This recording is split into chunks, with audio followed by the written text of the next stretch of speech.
পয়লা August সকাল ৫টা নাগাদ ঘুম থেকে উঠে রেডি হয়ে ৬:৩০ নাগাদ বের হয়ে পড়ি খোয়াই যাওয়ার জন্য।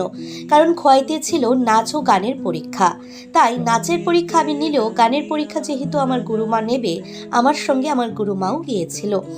একদম ৯টা কি ৯:৩০ নাগাদ গিয়ে পৌঁছাই মধুনিকনের কর্ণধার জাগৃতি গোপ ম্যাডামের বাড়িতে, এবং সেখানে কিছুটা রেস্ট করার পর সোজা চলে যায় হলে, যেখানে আজকের আমরা পরীক্ষাটা নেব।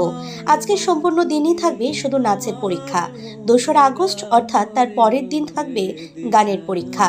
তবে তাদের নিয়ম অনুসারে প্রতি বছর এদিন বাৎসরিক পুরস্কার বিতরণ করা হয়।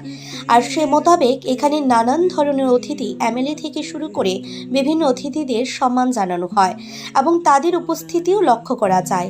সেখানে আমাকেও সম্মান জানানো হয়েছিল। পাশাপাশি বিচারকের জন্যও আমি আরও একটি সম্মান গ্রহণ করি। তবে সেই সম্মানগুলো পেয়ে আমি সত্যি আপ্লুত। জাগৃতি গোপ ম্যাডামকে জানাই অসংখ্য অসংখ্য শুভেচ্ছা। আগামী দিন আপনার এই সেন্টার আরও অনেক বড় জায়গায় যাবে, সেটাই আমরা আশাবাদী।